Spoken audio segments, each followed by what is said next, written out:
Good Tuesday, everyone. Welcome to GardenStateWeather.com and GardenStateWeather.blogspot.com, providing superior forecasting for the northern mid-Atlantic region 24 hours a day on the internet and also on social media. We're bringing on your winter 2016 in the form that it's taking on now on this very cold Tuesday, the 5th of January 2016. Yes, it's true. It will smack you in the face, making your way out the door at some point during the morning or afternoon. Right now, as of earlier this morning, we had temperatures in the single digits and up near zero this morning at High Point, 2 degrees above zero in Walpack, and temperatures not much better than that anywhere else. About 10 degrees here above zero in Jersey City, and right along the coast, temperatures have bottomed out in the single digits and teens. We're starting out with a slow recovery this morning at about quarter to 10 this morning. Temperatures are still in the single digits over the interior hills of northwestern New Jersey and the low to the mid-teens, just about everywhere else. Visible satellite picture this morning shows the cold air moving right over the coastal waters, and that is cold cumulus clouds here as the cold air rushes over the relatively warmer ocean waters here. And this morning, lots of sinking air in the atmosphere, compression, drying, very bone dry air over the metropolitan area this morning, and hence very little in the way of precipitation. We still have a few flurries here that are making their way off of the lakes here on the northwesterly flow, but everybody else is under generally clear skies. Well, we had some freeze warnings earlier this morning across Sussex and Warren County. Those have expired this morning, or wind chill advisories actually have expired at 9 a.m. That doesn't mean it's not cold out there, because it is. And on the ocean fronts, we have small craft advisories until 4 o'clock this afternoon, and they extend all the way from the south shore and east ends of Long Island, right along the Jersey coast and the back bays of the Delaware here, all through 4 p.m. this afternoon. On the aviational weather deck for today, we have VFR conditions expected through the period and beyond. A large area of high pressure closer to the region today, so expect clear skies, diminishing northwest to west winds or northwest to north winds. North to northwest wind at around 10 to 20 knots, expected to balance out the earlier part of the afternoon, decreasing to about 10 knots for the rest of the balance of the day, and then under 10 knots late this afternoon and tonight. And they should be calm nearly forward later tonight as the high is virtually overhead. Early this morning, some low clouds have managed to make their way inland across the Jersey coast, and Atlantic City had gone to MVFR, but that's all gone now, as we can see. And the outlook for Wednesday and Thursday, VFR overall, some increase in the clouds anticipated on Thursday. Developing ceilings should be still in the VFR range. Friday and Saturday, VFR ceiling should lower to MVFR and possibly IFR mostly at night, and on Saturday as some rain moves across the region. It's cold out there, no question about it. Newark this morning, right now at 10 a.m., 18 degrees. Dew point, -3 Fahrenheit. Ugh, that's dry air. Humidity, 39%. That's Arctic air, folks. Northwest winds at 10, visibility better than 10 miles. It's clear. The wind chill makes it feel like 6 VFR conditions in place. Philadelphia right now, 16 degrees. Dew point, -4.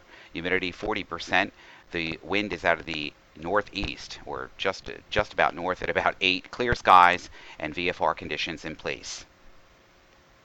Short-term forecasted charts from this afternoon right through Thursday morning. Look at all of this snow and ice and rain here as system after system comes in plowing into the west coast. And we talked about this yesterday. Look at this expansive area of high pressure over the eastern United States, high and dry. And that's the way that it's going to continue as these storm systems make their way inland. One low is a complex low center here forming over the central plains here. And by the time we get into Thursday, that's already lifting up towards the Great Lakes. And high pressure still in control over the eastern United States and will remain so as the coastal front develops here from the Carolinas down through Florida. And this is going to introduce the ongoing northeast to east wind, and rain will be approaching the coastlines here. And this storm system moving into the Great Lakes with a complex system of multiple waves of low pressure moving in, storm system after storm system through the central plains and western United States and Intermountain Rockies here, providing a lot of rain and snow and ice across this region. By the time we get around to Wednesday night, Thursday, the high is leaving the coast. The winds are shifting around to the southwest now. That's going to introduce some milder air into the region. We have some cold air damming situation here on Friday morning as a cold front is dissolving itself over this area here in northern New England. Warm advection is continuing to the west and southwest of the region. Coastal front setting up from the Carolinas. Waves of low pressure here in the Gulf of Mexico, basically the western Gulf of Florida here, and polar stream, Arctic stream, subtropical stream here. Cold air wedging. Here comes a wave development on the front. This would be for Saturday. We're in a warm sector here. It could begin as some freezing precipitation, but everything just goes over to rain as the front and storm system approaches the Great Lakes in western New York and Pennsylvania, and a complex system with multiple waves of low pressure move along the front with scattered rain showers and about the area during the day on Sunday, 12Z Sunday as well. And as we can see, that finally clears the coast and a more northwesterly flow builds in behind it. Forecasted charts going forward from the GFS, and we discussed this yesterday on Facebook.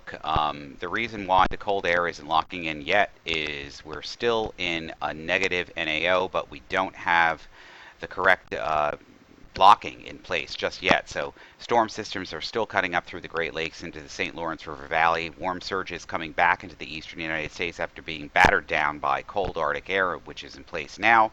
And as a result of that, until we get this situation resolved a little bit in further forecast, well, we're just not going to have pure winter here yet in the terms of snowfall just yet. And I'm going to show you that information in just a few minutes. That makes all the difference. Here's our Arctic high over us right now. It's moderating as it moves off the coast and the winds become southwesterly during the day on Friday. Here comes the storm system after storm system here in the polar stream, subtropical stream into California, then into Arizona. Here's another area of low pressure over the Central Plains. All of these systems will be moving to the north and east, to the west of the forecast region over the next several days, and we've got disturbances off the coast here as well into the Atlantic. Primary area here is cold air damming, and that would be for Friday night, early Saturday morning. And as you can see, even the GFS over the last couple of days is trending more towards the warmer solution where the cold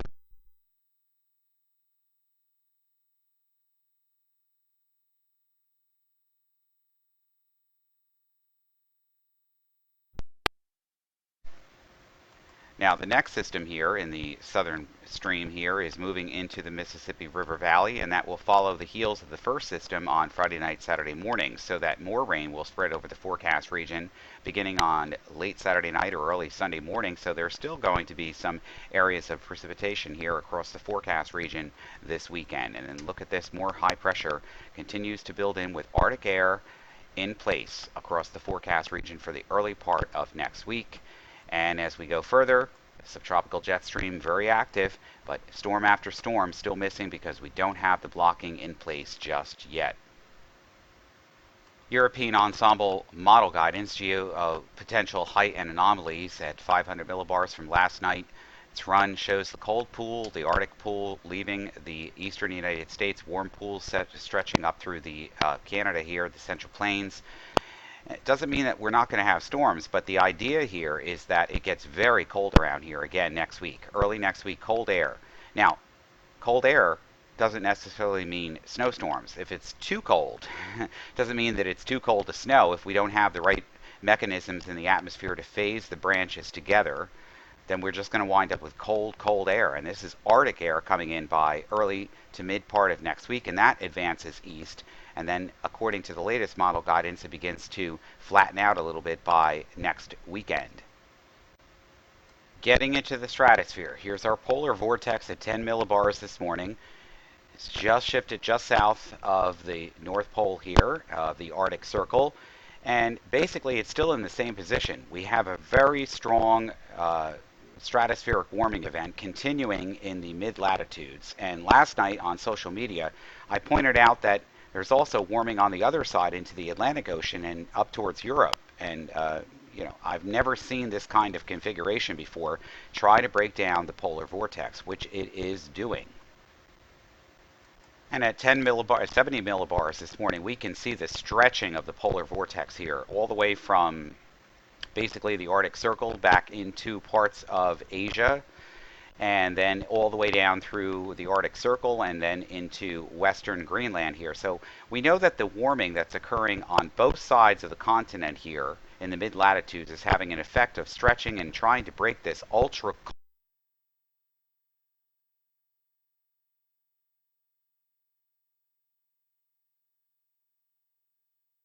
This here at 500 millibars here is definitely a very active pattern here. We've got lots of things in play here. The developing NAO, well, that's still in question here. Developing Arctic ice oscillation, that's still in question here. It looks like it's starting.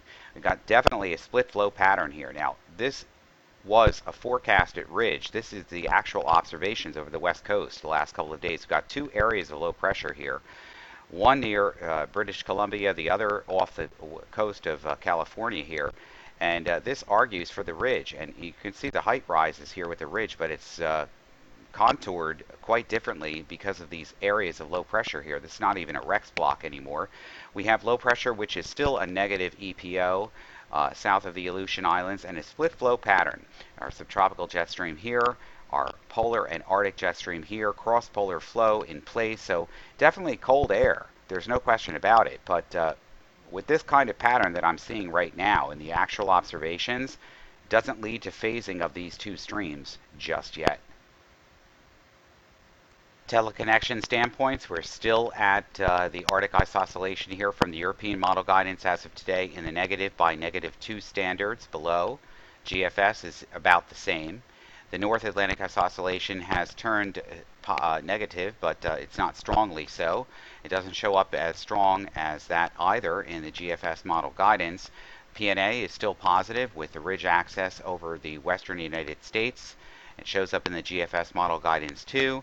And that brings us to the Aleutian Islands and the negative EPO, which is still negative and forecasted to wander back and forth up to the upper regions here in the negativity on the European model guidance and also in the GFS model guidance. So what's really wrong with the forecast in order to get winter storms around here? Well, the first thing is that we don't have blocking proper in the northeastern Atlantic. That's quite clear. This ridge of high pressure should be located further to the west. And this is at 500 millibars. So we do have an active Arctic and polar jet stream, an extremely active subtropical jet stream, and there looks like there tries to be phasing with these systems as they make their way across the country. However, without any kind of major blocking here, even if it's weak blocking, which is showing up now in both the Arctic and North Atlantic ice oscillation, everything just moves along its stream, and as rapidly as it does so, there's no appreciable winter precipitation excepting for northern New England, and that would be it. So that certainly doesn't mean that you're not going to see this person out here, or perhaps yourself with a windshield wiper scraper here, and snow on your car or vehicle or on the road or anywhere else during the rest of this winter, because this winter pattern is definitely one that's going to be quite active, and still it's not locked into place yet, but it's getting in that direction. For everything live, it's GardenStateWeather.com, GardenStateWeather.blogspot.com, Twitter, Facebook, and Google+. I'm forecaster Robert Smith. You make it a very good Tuesday, actually. Be safe out there and warm. We'll visit you bright and early on Wednesday morning.